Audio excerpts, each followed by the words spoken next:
창세기 50장 19절부터 21절 말씀 봉독합니다. 제가 봉독하겠습니다.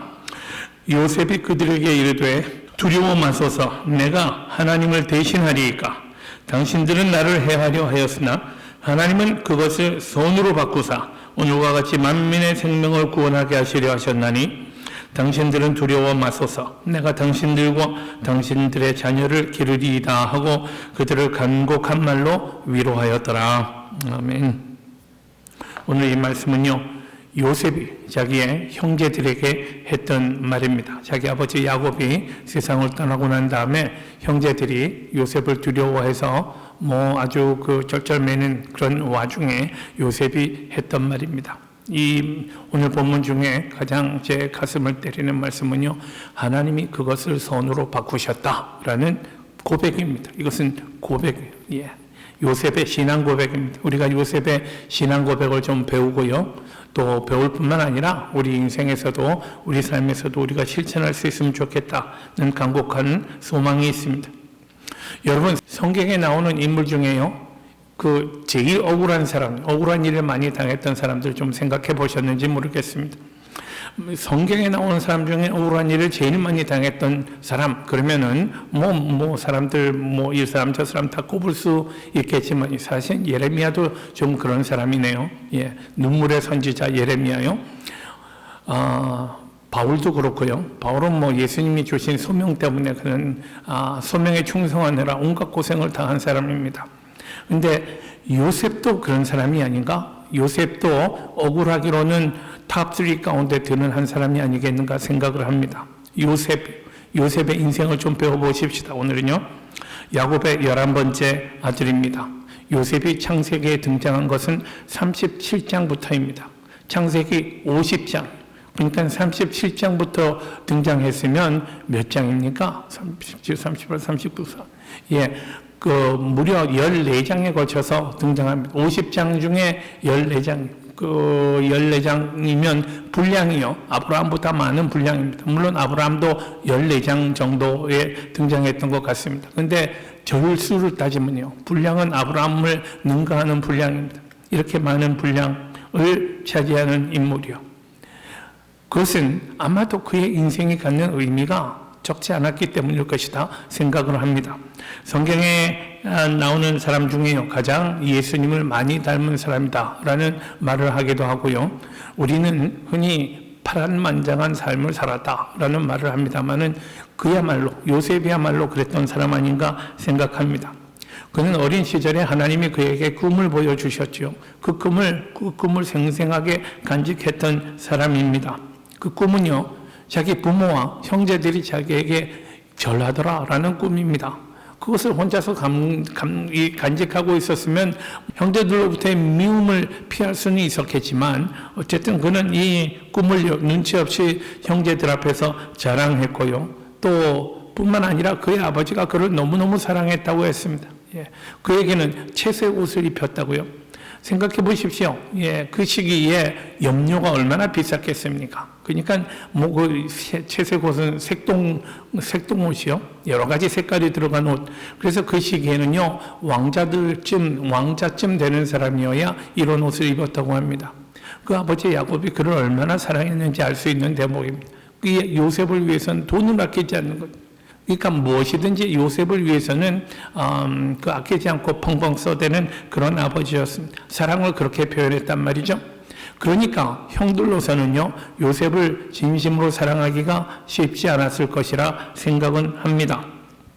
결국 시기심에 가득 찬 형들 때문에 형들에 의해서 요셉은 어느 날 노예로 팔려갑니다. 노예로 팔려가지고 애굽 땅으로 들어가게 됩니다.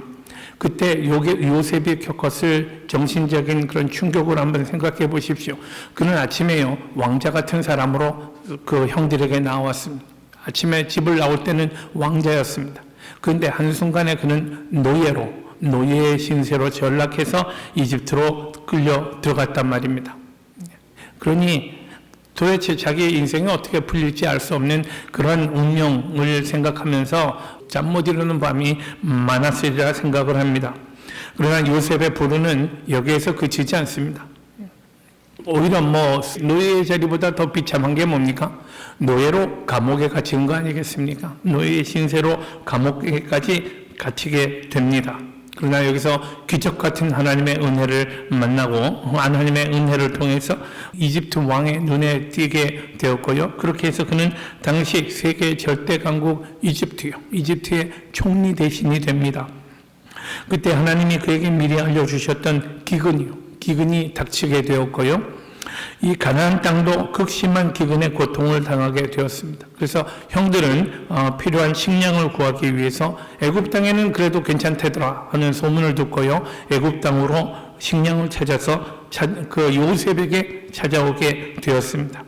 그때 요셉은요, 자기가 공한 마음 가지고 있었으면 얼마든지 형들에게 복수할 수 있었을 거예요.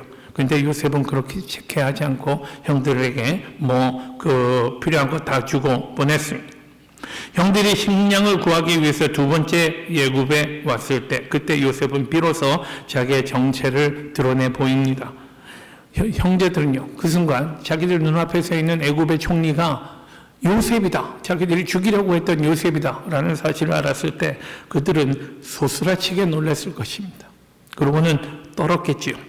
극도의 불안에 떨 수밖에 없었습니다. 자기들은 지금 자기 동생을 죽이려고 했던 사람들이거든요. 눈앞에서 없어지는 것을 원했던 사람들 아닙니까? 그러니 요셉은 지금 그들의 생명줄을 쥐고 있는 존재라고 말할 수 있었을 것입니다. 그러나 요셉은 형들에 대한 사랑을 아낌없이 보여주었고 극진하게 대해 주었습니다. 그 후에 계속된 기근으로 형제들은 마침내 그들의 아버지 야곱과 함께 온 가족이 애굽으로 이사 내려와야 했습니다. 그리고 그렇게 한 지 20년쯤 지났을 때에 그들의 아버지 야곱이 세상을 떠납니다. 아버지를 장사하는 모든 절차를 마쳤을 때 형들은 다시 불안에 떨기 시작합니다. 아버지가 살아계셨을 때에는 아버지 때문에 우리에게 내색하지 않았지만 이제 아버지 돌아가셨으니 저 마음대로 할 것 아니냐 말이야. 우리에게 어떻게 해를 가하면 우리는 꼼짝없이 죽고 마는 거 아니냐 하는 이런 불안에 어쩔 줄 몰라 했습니다. 오늘 창세기 50장 우리가 읽지는 않았습니다만은 15절에 보면 형제들의 불안이 이렇게 드러나고 있습니다. 요셉의 형제들이 그들의 아버지가 죽었음을 보고 말합니다. 요셉이 혹시 우리를 미워하여 우리가 그에게 행한 모든 악을 갚지 않겠는가? 라고 하는 이런 불안한 마음을 서로 토로합니다. 그리고 이건 당연한 일이죠. 누군가에게 악을 행한 사람은요, 언제나 불안하게 마련입니다. 그리고 그들이 행한 일에 마땅한 보응이 있을 것에 대한 두려움을 안고 살게 마련입니다. 형들은 요셉이 그동안 아버지 때문에 분을 참고 드러내지는 않았지만 그러나 이제 아버지가 돌아가셨으니 저 녀석이 자기 마음대로 되는 날에는 우리 모두 끝장이다 라고 하는 두려움을 가지고 요셉에게 나아갑니다. 요셉에게 했던 말을 들어보십시오. 50장 17절 말씀입니다. 형제들이 말하기를 아버지 야곱이 돌아가시기 전에 이렇게 말했다 하면서 말합니다. 너희는 이같이 요셉에게 이르라. 내 형들이 내게 악을 행하였을지라도 이제 바라건대 그들의 허물과 죄를 용서하라 하셨나니. 아버지가 이렇게 말씀하셨어요. 당신 아버지의 하나님의 종들인 우리 죄를 이제 용서하소서라고 다시 한번 사죄합니다. 요셉이 그들이 하는 말을 들을 때에 울었다고요. 아마 아버지의 심정들 생각하면서 또 자기가 가슴속에 묻어놓았던 그 상처들이요. 이 아이가 아마 티네이저 때 중으로 팔려갔을 터인데 그때 겪었던 그 모든 일들이 주마등처럼 스치면서요. 그 상처가 어떻게 없을 수 있었겠습니까? 울음을 참을 수 없었으리라 생각을 합니다. 한편 이 이야기를 야곱이 실제로 요셉에게 전하라 하면서 실제로 했는지는 알 수 없지만 어쨌든 형들은 아버지의 유언이라고 꼭 지켜야 할 말이라고 요셉에게 당부하고 있습니다. 그러면서 여기서 좀 더 자기들 몸을 낮춥니다. 18절을 보면요. 우리는 당신의 종들이니이다 라고 그렇게 말합니다. 우리 형 취급하지 말고 종 취급해달라 라고 그렇게 당부합니다. 그러나 요셉은 이미 오래전에 이 일에 대해서 완전히 해결을 보았습니다. 더 이상 이 속에요. 앞 상처는 남아 있었을지 모르겠어요. 그러나 악한 감정들, 형제들에 대한 복수의 감정 같은 것들은 이미 씻은 지 오래다. 있었는지 모르겠지만 지금 아무것도 갖고 있지 않은 것을 그들이 분명합니다. 분명히 그들에게 말합니다. 요셉의 대답을 보십시오. 두려워 마소서. 내가 하나님을 대신하리이까. 당신들은 나를 해하려 하였으나 하나님은 그것을 선으로 바꾸사 오늘과 같이 만민의 생명을 구원하게 하시려 하셨나니 하나님의 놀라운 섭리를 고백하고 있습니다. 먼저는요, 내가 하나님을 대신하리이까. 여러분, 죄를 응징하고 죄를 퍼니시 하시는 것은 하나님이 하시는 일이지 사람이 하는 일 아닙니다. 그렇죠? 예. 사람이 할 수 있는 일은 용서하는 일이에요. 예. 용서하지 않으면 자기가 괴로울 뿐이고요. 하여간 하나님을 나는 대신하지 않겠다는 것과 그 다음에 두 번째는 하나님의 놀라운 섭리가 있었던 것 아닌가. 하나님의 섭리에 대해서 말합니다. 만약 자기가 여기 내려오는 일이 없었다면 지금 이런 기근을 만났을 때 우리 모두 죽고 말았을 거 아닌가. 우리뿐만 아니라 온 세상에 많은 사람들이 죽었을 것입니다. 하나님이 나를 이 땅에 보내셔서 많은 사람들을 살리게 하신 겁니다. 라고 대답을 합니다. 그러면서 위로하죠. 당신들은 두려워 마소서. 내가 당신들과 당신들의 자녀를 기르리이다 하고 그들을 간곡한 말로 위로하였더라 라고요. 저는 이런 요셉의 심성이 참 놀랍다 생각합니다. 그런데 요셉이 이렇게 말할 수 있었던 것은 그가 좀 인품이 성자같이 그렇게 좋은 인품이 있었기 때문이다는 이유도 있었겠지만, 그러나 저는 그것보다 더 깊은 이유가 있었다고 생각합니다. 그것은 그의 신앙입니다. 하나님이 누구신가에 대한 그런 확실한 지식이 그에게 있었고요. 또 그의 개인적인 철학이요. 내가 하나님을 대신하겠어요? 하나님이 하시는 일은 따로 있고 내가 할 수 있는 일은 따로 있어요. 그리고 하나님이 하시는 일의 결과를 통해서 오늘 세상에 이렇게 생명을 얻을 수 있었지 않습니까? 자기의 이런 철학이요. 하나님이 역사를 이끌어 가시고 하나님이 그 역사를 이끌어 가실 뿐만 아니라 선하게 이끌어 가신다라는 이런 고백을 하고 있습니다. 가만 생각해 보면요, 성경은요, 하나님과 우리가 얼마나 다른가, 인간과 하나님이 얼마나 다른가를 여기저기서 반복적으로 강조하고 있습니다. 인간의 의도와는 정반대인 하나님의 선하신 뜻을요, 우리는 성경 여기저기서 발견할 수 있습니다. 예를 들면 에베소서 2장 말씀 보겠습니다. 긍휼에 풍성하신 하나님이 우리를 사랑하신 그 사랑을 인하여, 이것은요 죄를 근거로 전제로 하는 말씀이에요. 인간은 모두 죄악 가운데 있었다고, 죄 가운데 있었다는, 우리들은 마땅히 하나님과 관계가 완전히 끊어져 가지고 저주와 멸망 가운데 있던 사람들이요. 그렇지만 우리는 그런 사람들이지만 하나님은 긍휼에 풍성하셔서 허물로 죽은 우리를 그리스도와 함께 살리셨고 라고 말합니다. 우리를 살리셨다고 그냥 죽은 거 내버려 두지 않고요. 하나님과 떨어지면 죽은 거 아닙니까? 하나님이 우리 생명의 근원이시잖아요.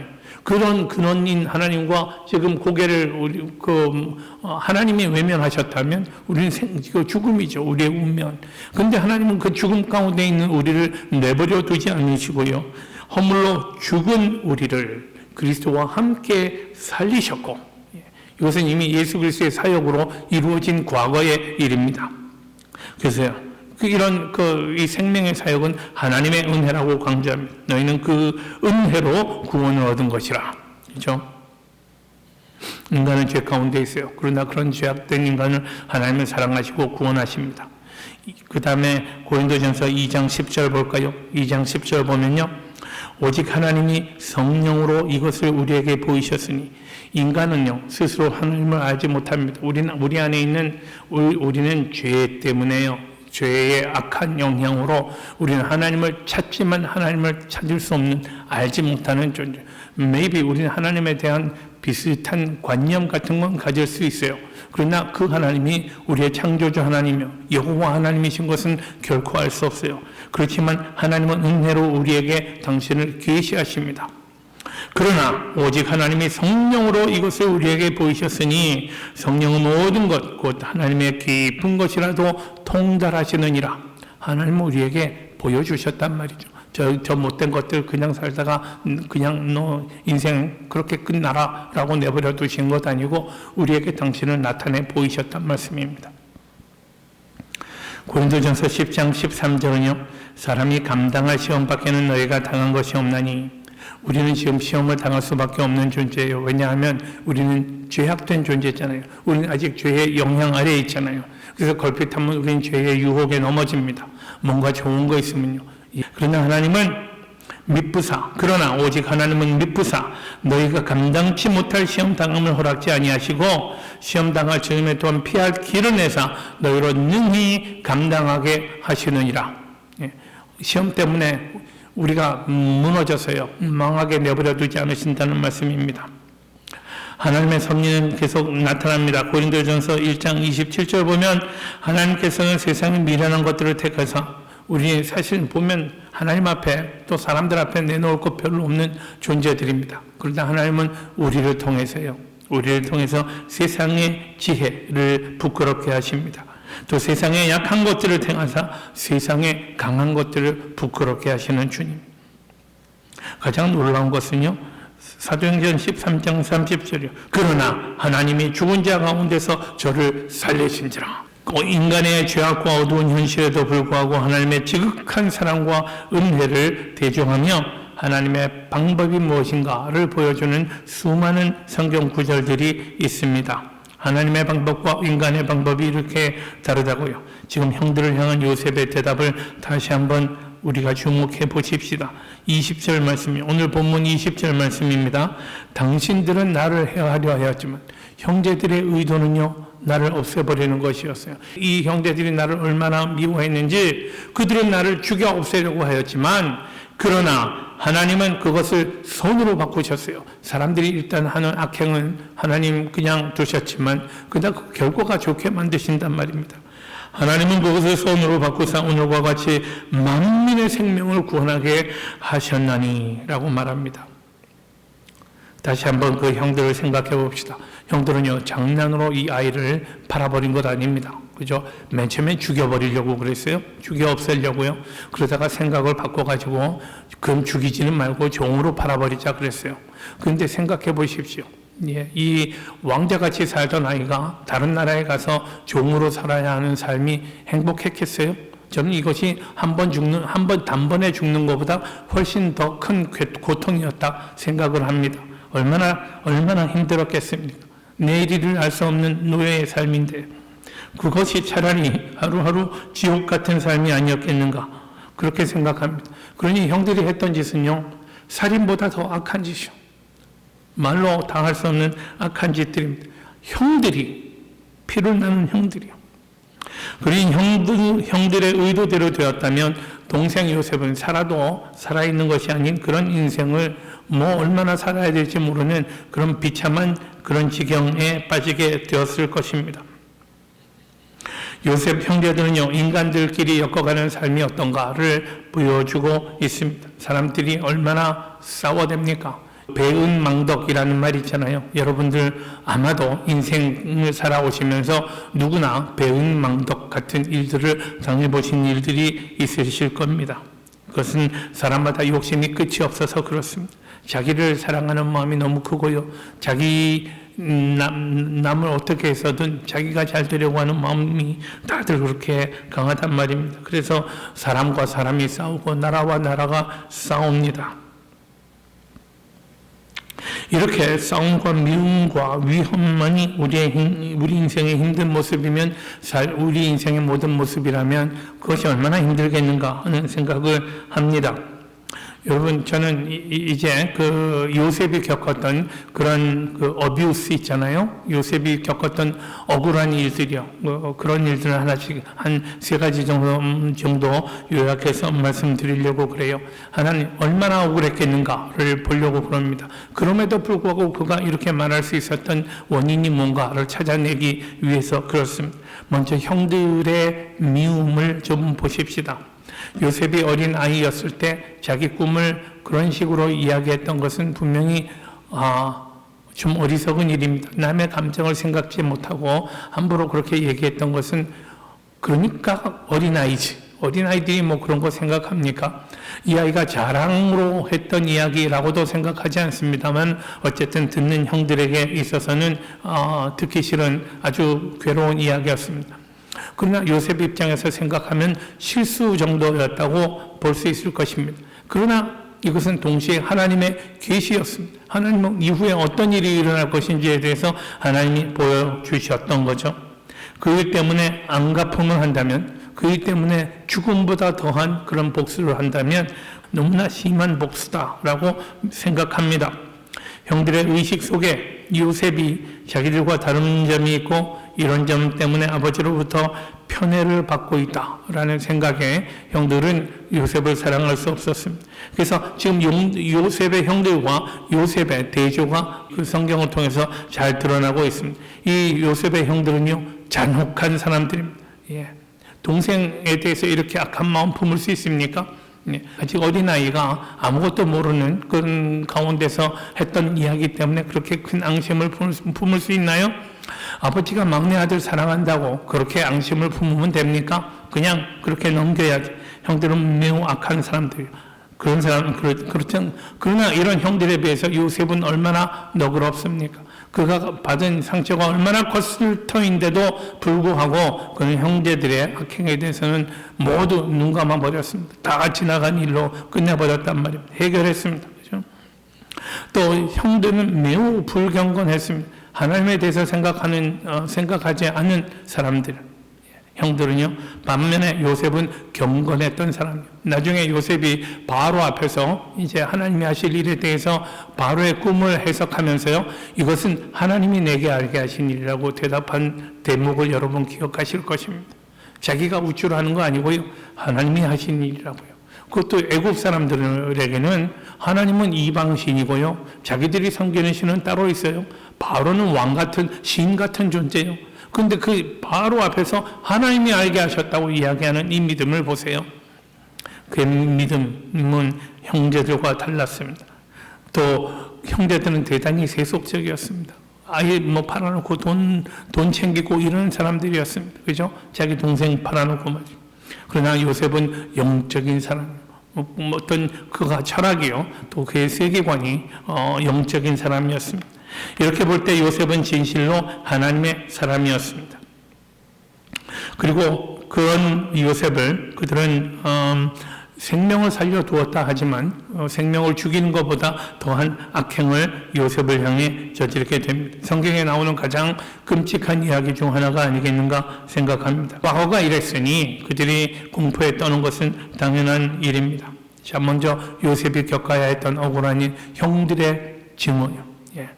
별로 형들에게 증오받을 만한 일을 한 것 아니에요, 사실은. 그렇죠? 철없이 자기 꿈에 대해서 이야기했던 것, 아버지가 입혀주는 새 옷을 입었던 것, 그게 다예요. 두 번째로는요, 보디발의 아내의 역할을 좀 생각해 볼 수 있습니다. 형들이 한 짓만으로는 부족했다는 듯이 요셉은 다른 사람들로부터도 상처를 받습니다. 애굽에 들어와서 그는 가장 천한 노예 생활을 합니다. 히브리 사람으로서 노예가 된 것입니다. 그러나 정직하고 믿음직한 사람이고 성실한 사람이고 또 영리한 사람이었기 때문에 곧 그의 주인의 눈에 띕니다. 그래서 주인 보디발은요, 전적으로 그를 신뢰합니다. 그의 보디발을 보십시오. 보디발 창세기 39장 6절 보면 주인이 그 소유를 다 요셉의 손에 위임하였다 그랬습니다.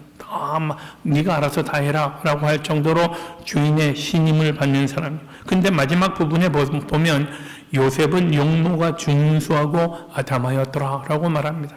잘생겼다고요.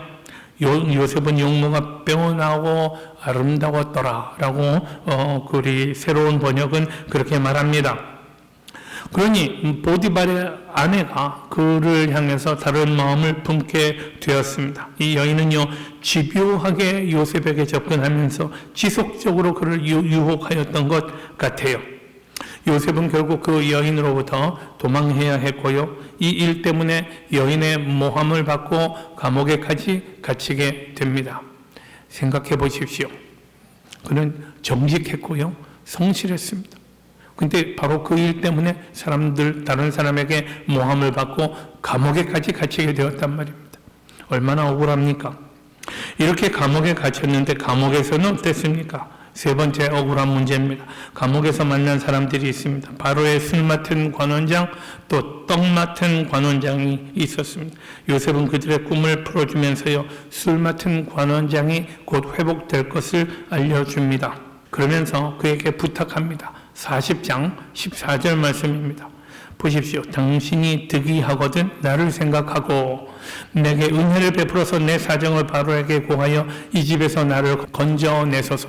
지금요, 지푸라기를 하나라도 붙잡고 싶은 심정이었습니다. 자기가 얼마나 감옥 안에 갇혀 있어야 할지 알지 못하는 사정이었습니다. 그래서 그 사람 한 사람 붙들고서요, 이제 나가면 바로에게 제발 내 사정 좀 얘기해 주십시오 라고 부탁을 했습니다. 15절 계속 보면요, 나는 히브리 땅에서 끌려온 자여 여기서도 옥에 갇힐 일은 행치 아니하였나이다. 난 떳떳한 사람이에요. 난 아무 잘못하지 않았어요. 그런데 이렇게 됐어요. 내 사정 좀 알려주세요. 그렇지만 그는 어떻게 했습니까? 우리 40장 23절 계속 읽어보면요, 술 맡은 관원장이 요셉을 기억지 않고 잊었더라 그랬습니다. 그러니 지금 요셉에게는 그가 한 줄기 소망이었는데 이 소망을 간단하게 잊어버린 겁니다. 이 사람 내쳐버린 거. 다음 문제, 자기 일이 아니니까, 자기 급한 문제 다 해결되고 나니까 말입니다. 그러고 난 다음에 42년 후에 바로가 꿈을 꾼 적 자기가 하숫가에 섰는데 그랬습니다. 그러니까 술 맡은 관원장은요, 요셉의 일을 까맣게 잊어버리고 2년이 지금 그냥 시간이 흐른 거예요. 그죠? 그 시간 동안 기다리면서 요셉은요, 오늘일까, 내일일까, 이거 요즘 우리말로는요, 한국말로는 희망 고문이라고 그럽니다. 희망 고문이요. 희망을 붙들고 있는데 언제 그 희망이 지금 이루어질지 알 수 없는, 알지 못해서 괴로운 상황이라는 말입니다. 그럼에도 불구하고 요셉에게는요, 이것이 다 하나님이 하시는 일이라는 분명한 신앙 고백이 있었습니다. 여기는 두 가지 차원의 지식이 전제되어 있습니다. 첫째는요, 하나님의 주권입니다. 대단히 중요한 철학적인 문제, 신학적인 문제입니다. Sovereignty of God. 하나님이 주인이시라는 거예요. 그러니 하나님의 뜻대로 이루어지게 되어 있다는 것입니다. 하나님이 주인이시니까. 그러므로 그 다음 하나님의 주권을 먼저 이야기합니다.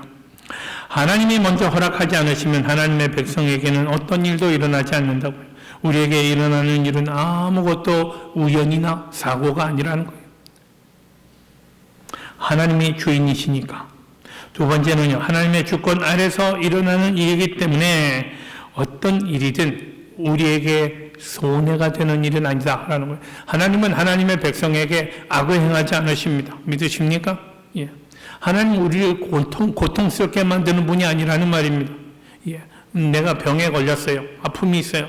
그건요, 하나님이 그렇게 하신 것 아니고 우리 인생들이 살아가면서 그렇게 되는 거예요.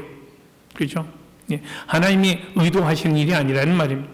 그럼에도 불구하고 하나님은요, 하나님이 의도하지 않아서 일어난 일이지만 그럼에도 이 일을 통해서 하나님은 선을 이루신다라는 사실을 우리가 고백할 수 있으면 좋겠습니다. 이 두 가지를 꼭 기억하십시다. 하나님의 주권과 그렇기 때문에 우리에게는 해가 되지 않는 일이다라는 거예요.